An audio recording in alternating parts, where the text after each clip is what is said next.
The midweek match, I guess, ultimately went better than this weekend match. We'll begin our discussion there. This was the second leg against Sporting. We hosted them at the Emirates. Watching the the highlights again, there was a massive graphic. I don't know what was going on behind the one goal. It's like a huge banner that like spanned both decks. I don't know how they accomplished that. Oh, the tifo. I heard about it. I didn't actually see that pregame. Yeah, the tifo. It was. I mean, it's a banner basically though, and it's raised up. They hang it from there and pulleys to pull it up. So I didn't actually see it. I heard a little bit about it. Said it looked kind of cool. So you're saying if they're using pulleys, it's actually something that the club did in the stadium. This wasn't like a fan organized thing. Well, no, the fans will do them, but they work with the club so that it's like set up properly. That makes sense because like I'm trying to imagine it's starting in the upper deck and working its way down to the lower decks. Like you'd have to like roll it over. Yeah, it's just that makes sense that it's got structural support. Yeah. But yeah, so we went into this match with a 1-0 lead given to us by Kai Havertz in stoppage time in the first leg, and we coasted on those fumes. I mean, people say that, but I this reminded me very much of the first leg in Lisbon, where we set out to make the game as uninteresting as possible. It was a low event game. I mean, to the point where we missed the chance for the obvious joke, which you said you watched the highlights, and I thought to myself, what highlights? Nothing happens. Yeah, this was look. I have been a long time watcher of the sport. I certainly am a connoisseur of certain kinds of games. You've I think developed an appreciation for the sport and what it can be. You don't need goals to have excitement. There is such a thing as a scintillating or fascinating or a really interesting or even eventful 0-0 draw, right? Just because there are no goals doesn't mean the game can't be interesting. This game was not that. This was the other kind. This was the kind of thing where people talk about how much they don't like soccer because nothing happens. This is kind of the game they're looking at. It was not a very exciting game. But here's the thing. That's what we wanted, right? They needed to score, and in all of that desperate need they had to score, how many shots on goal do you think they had? It can't have been more than 2. 1. Yeah. They had 1 shot on goal. I believe it. That was it. They had 3 corners. Yeah. So yeah, I think certainly not more than 2. It was 1. They had 1 shot on target. I believe it. They had 8 shots. ESPN, at least as I look at, has them at 8 shots for the game. But how many of those kind of just floated away, missed? I mean, there was one opportunity they had that kind of, went by the post, but they were not generating terribly dangerous chances. They got 3 corners. If we think of corner kicks as kind of a proxy for generating pressure on the offensive end, they have 3. Mm-hmm. This is a game. We had 8 corners, by the way, just for comparison's sake. This is a game that I think we were largely in control of. I mean, would I have liked us to have been a little more swashbuckling going forward? Yeah, I guess.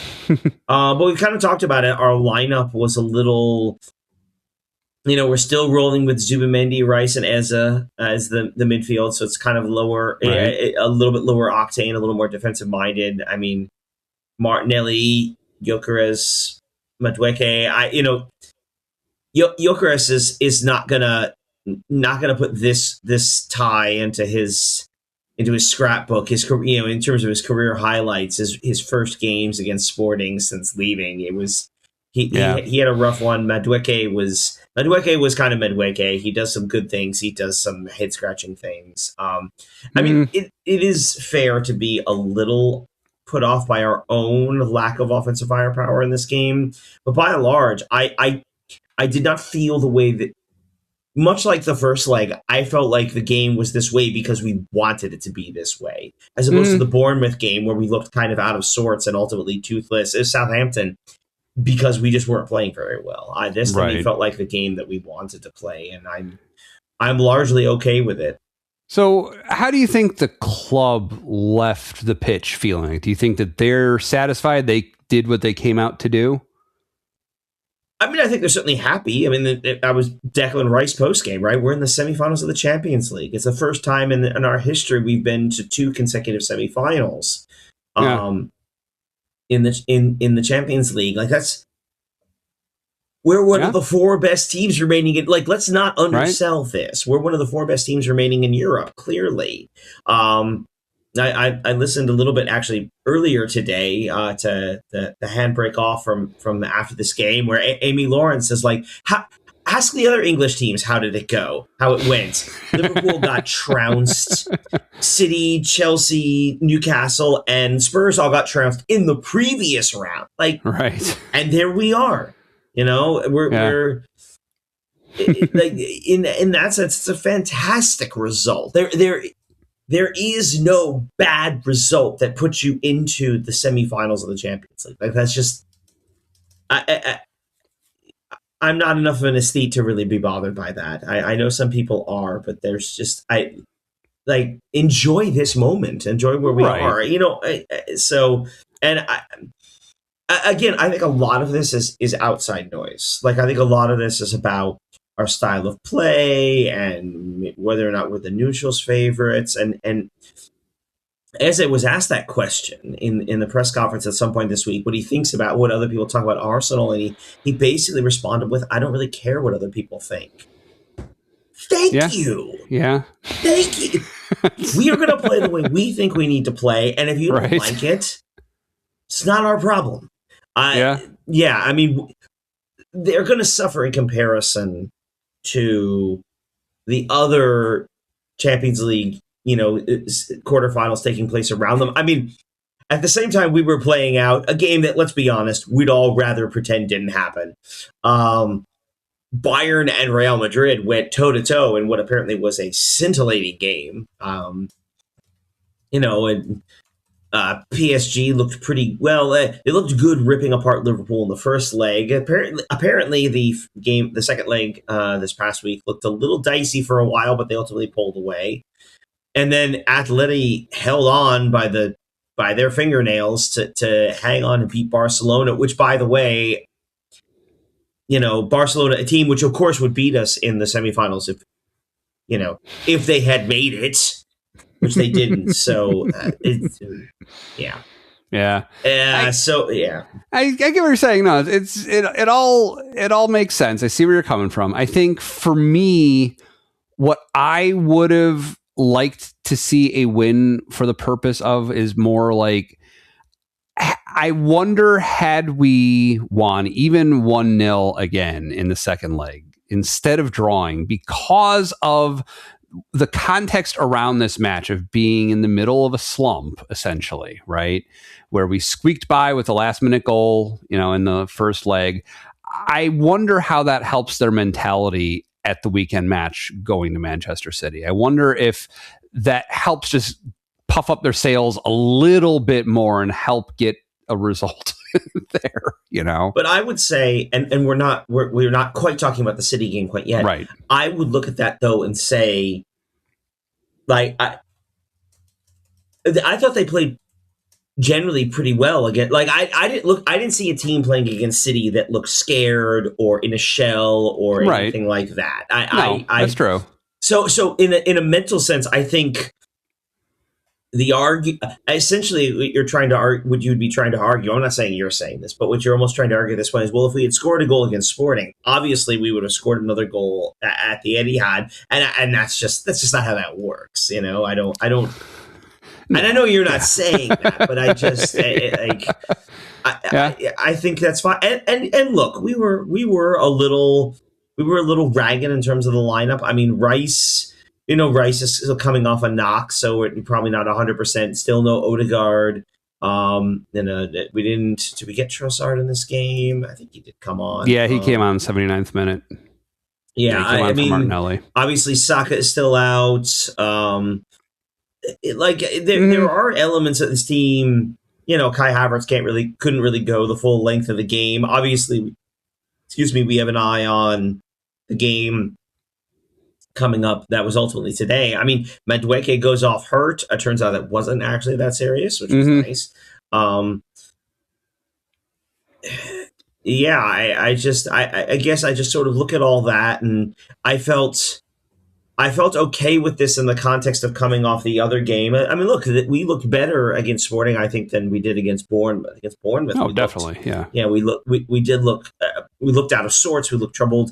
I didn't get the same thing here. I mean, does that mean Bournemouth's better than Sporting? I don't think so. But I do. But the Premier League teams are pretty good.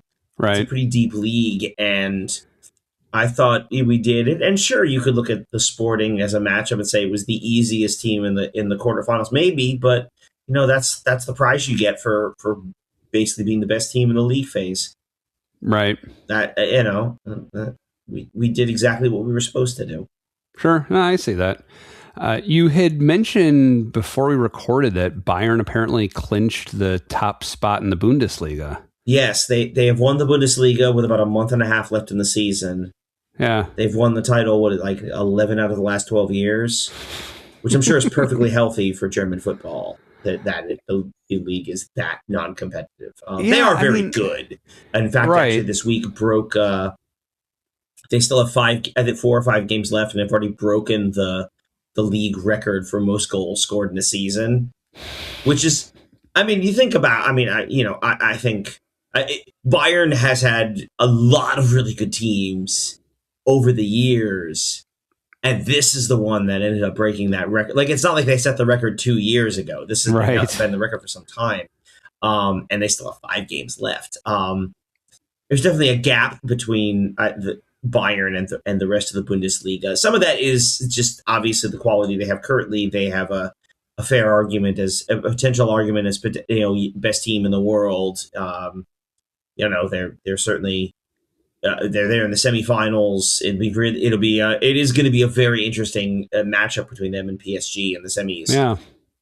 Just the other side of that, though, of course, is they are just so far ahead of the rest of the Bundesliga right now, and I don't think that's. I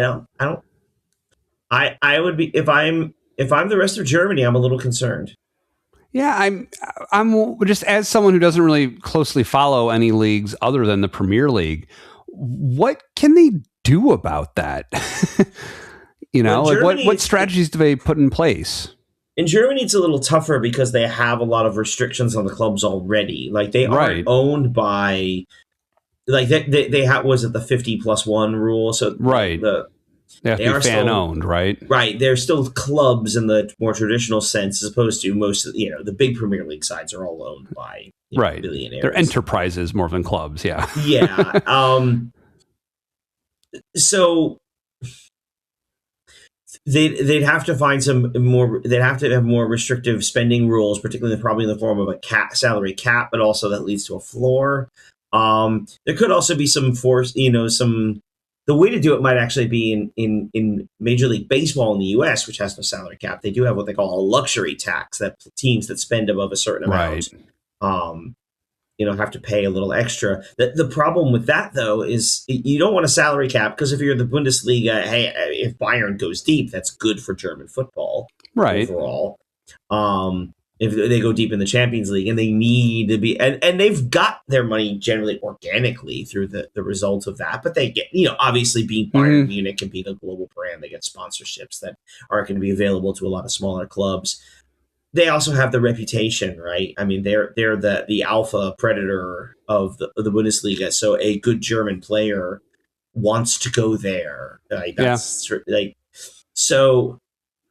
That's interesting. The idea of like a luxury tax, I could see that working in that context, where you have some kind of way to take some money, and this is sounding very socialist as it comes out of my mouth, but bearing that in mind, take some of their money beyond a certain amount that they spend on players and apportion that to the lower teams. And even if it's just like the top few who've earned their places behind them or something, just reinvest in help level things a little bit, maybe. But yeah, it's I haven't thought this very thoroughly through. No, and I can't say I really have either. I mean, I will say though, I mean, It's socialist. What are the Germans so worried about? But I do think it goes to the question, because American leagues are run like this. But remember that in American leagues, the teams are not competing against each other financially. Right. They're competing against other leagues. That's your I'm here in Houston, right? The Houston Dynamo's competition is not New York Red Bulls. It is on the field,